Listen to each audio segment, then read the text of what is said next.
Hello there, welcome to Siyasat TV. It is Monday, April 5th, 2021. I am Sumaya Junaid Ahmed in Hyderabad, where we get you all the big news stories of the day from across India and the world. And here is our top headlines. Union Home Minister Amit Shah visited Chhattisgarh Maoist attack site and held high-level meeting with Chief Minister Bhupesh Baghel. Preliminary CBI probe in ex-Mumbai top cop's plea against minister, says Bombay High Court. Prime Minister Narendra Modi's Pariksha Pe Charcha to be held on Wednesday. India crosses 1 lakh mark in daily COVID-19 cases for the first time. Hair salon, laundry shops, dhobi guards to get free power supply in Telangana. Indian Premier League 2021 Sunrisers Hyderabad players out of quarantine enjoyed team room luxuries. Turkey arrests 10 retired admirals over government criticism. Saudi Arabia scramble for exit strategy in Yemen. Let us begin with our top story. Union Home Minister Amit Shah and Chief Minister Bhupesh Baghel held meeting with top officers in Bijapur in connection with the Naxal attack which 22 security personnel lost their lives. It was Mr. Shah's first visit to Bastar region after assuming the charge of the Union Home Minister. In Jagdalpur, the wreath was laid on the body of 14 security personnel while tribute were paid to the other Jawans killed in the Bijapur district headquarters. Mr. Shah then left for Basaguda camp of the CRPF in Bijapur in chopper and had an interaction and lunch with the CRPF and the state police personnel there. He later went to Raipur and visited 3 hospitals where the injured personnel are admitted. Mr. Shah has left for Delhi at 5:30 p.m. Moving on to our next story, the anti-Maoist operation in Chhattisgarh was poorly designed and incompetently executed, said Congress leader Rahul Gandhi, a day after a senior official denied intelligence failure after 22 security personnel were killed in an ambush in the state Bastar region. Mr. Gandhi said if there was no intelligence failure, then a 1:1 ratio means it was poorly designed and incompetently executed operation. The Congress leader tweeted tagging a news clipping of a CRPF DG Kuldeep Singh's no operational and intelligence failure. He added, "Our Jawans are not cannon fodder to be martyred at will." The Bombay High Court today ordered the CBI to carry out preliminary probe with 15 days into former Mumbai Police Chief Parambir Singh's allegations against Maharashtra Home Minister Anil Deshmukh. Parambir Singh, who was recently replaced as Mumbai Police Chief, has alleged in a petition that he was targeted because he had complained to Maharashtra Chief Minister Uddhav Thackeray about Anil Deshmukh, listing several allegations including extortion and illegal transfers. In the previous hearing, the High Court had asked Mr. Singh repeatedly why no FIR was filed on his allegation against the Maharashtra Home Minister. Mr. Singh had said what he had alleged in the petition were hard facts coming from a person who occupied the highest post in the police force in the city and from someone who has served for more than 30 years. The Maharashtra government on Sunday announced a new restrictions including a night curfew in the state and a strict lockdown over the weekends from Friday 8 p.m. to Monday 7 a.m. amid an unprecedented surge in coronavirus cases. The rules which come into effect from today includes a curfew from 8 p.m. to 7 a.m., a ban on gatherings of 5 or more throughout the day, malls, restaurants, bar and places of worship will be closed, home delivery and essential services will be allowed. Industrial operations and construction activity will be allowed. Rules to control crowding in vegetable markets will be introduced. Film shoots will be allowed without crowds, but theatres will be closed. Everything except essential services will be closed on weekends. There will be no new restrictions on traffic, but public transport will run at 50% capacity. The decision came after Maharashtra Chief Minister Uddhav Thackeray led a cabinet meeting to discuss the situation on Sunday, 2 days after he said that he could not rule out the second lockdown to combat the spike in the coronavirus cases in the state. And Prime Minister Narendra Modi today announced that his annual interaction with students Pariksha Pe Charcha will be held on 7th of April in a new format. Prime Minister tweeted, "A new format, several interesting questions on a wide range of subjects and memorable discussions with brave exam warriors, parents and teachers. Watch Pariksha Pe Charcha at 7 p.m. on 7th of April." In February, it was announced that Prime Minister Narendra Modi's annual interaction with students will be held online this year in the view of COVID-19 pandemic. The first edition of the Prime Minister's interaction program with the school and college students, Pariksha Pe Charcha 1.0, was held at the Talkatoora Stadium on 16th of February 2018. The Supreme Court today indicated that it may lift the stay on the dismantling of decommissioned aircraft carrier in INS Virat. It had in February barred the process of pulling apart the historic vessel retired from service in 2017. It will now hear the case after a week. The court has meanwhile asked the Mumbai-based company, which has sought the lifting of its ban, to focus on its supervision report. The iconic vessel has been lying breached in Gujarat's shipbreaking yard of Alang since September 2020. Chief Justice Sharad A. Bobde said today the ship is now private property and 40% of it has been already dismantled. It can't be given the status of an aircraft carrier now. The Mumbai company that bought the vessel had extended the same argument. The court had issued a notice to it on February 10th while staying its dismantling. With 1,03,558 fresh COVID cases, India has seen the biggest ever daily surge, taking the tally to 1,25,89,067.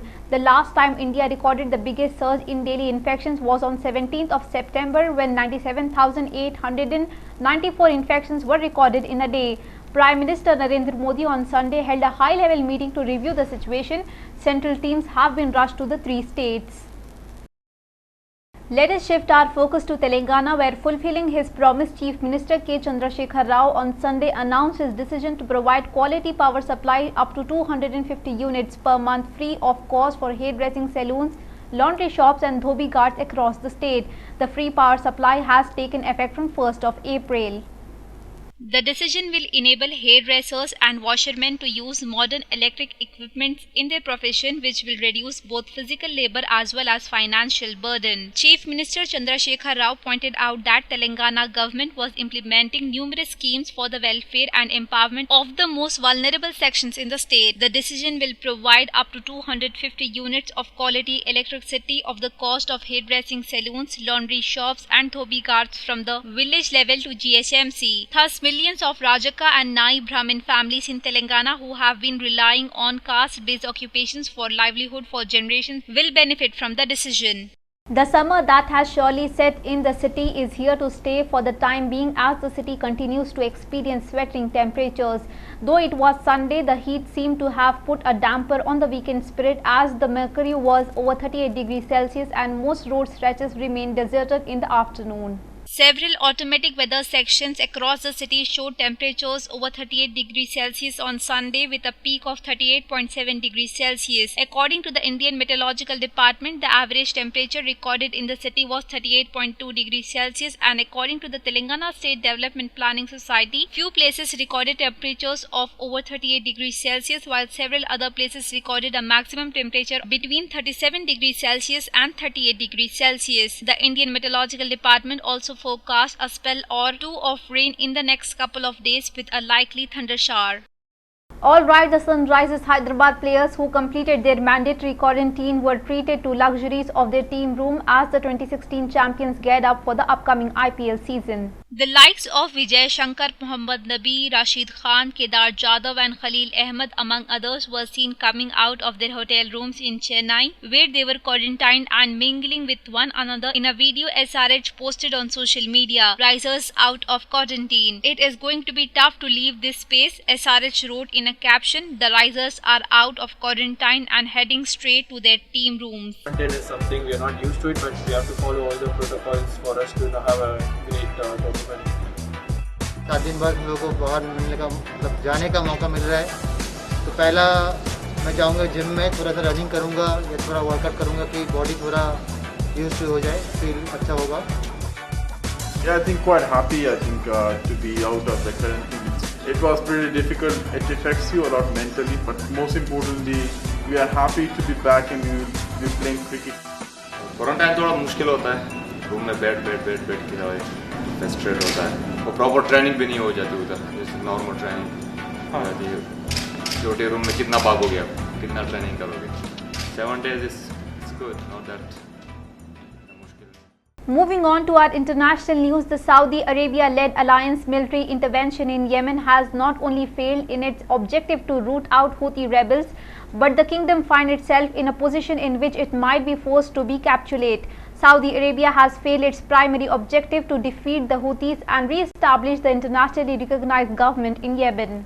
This reality is far from what Saudi Arabia had initially anticipated when it entered into war with Operation Decisive Storm in March 2015. In fact, the Houthis have been on the advance ever since, and Saudi Arabia is in where it is impossible to become the war's victor. The Houthis control the capital Sana'a and large parts of Yemen's northwest. Besides this territorial gains, the Houthis have also been repeatedly shown they can attack infrastructure in Saudi territory with drones. The conflict status quo puts the latest Saudi call for the peace into perspective. It is not driven by the desire to create lasting peace, but rather by attempt to define an exit strategy from the conflict that has turned into a quagmire for the kingdom. Taiwan's transport minister said on Sunday he would step down after he and the manager of the construction site whose truck slid onto rail tracks causing a catastrophic train crash accepted responsibility for the disaster. Lin Chi-lung, in a statement on Facebook page, said he would step down once the initial rescue works had come to an end, adding that it took full responsibility. He said, "I should have accepted all criticism over the past few days, but we have not done well enough." Premier Su Tizang Chang office said prior to the announcement that Lin had made verbal offer to resign, but Su had rejected it for the time being, saying efforts are now should to focus on rescue and recovery. In the island's worst rail accident in 7 decades, 50 people have been confirmed dead after a packed express train carrying almost 500 passengers and crew slammed into the truck near eastern city of Hualien on Friday, causing it to derail and the front part to crumple. Turkish authorities today detained 10 former admirals from the group of more than 100 retired senior Navy officers, issued a statement that government officials tied to Turkey's history of military coup. The retired admirals were detained as a part of an investigation into their open letter, which was launched by the chief prosecutor in the capital of Ankara. Prosecutors also ordered 4 other suspects to report to Ankara police within 3 days, opting not to detain them because of their age. The former senior military leaders are accused of using force and violence to get rid of constitutional orders. The detentions comes a day after the open letter signed by 104 retired admirals was sharply condemned by the presidential office, which said the move was reminiscent of coup times during Turkey's past. Before we wrap up our bulletin, let's have a look on our headlines.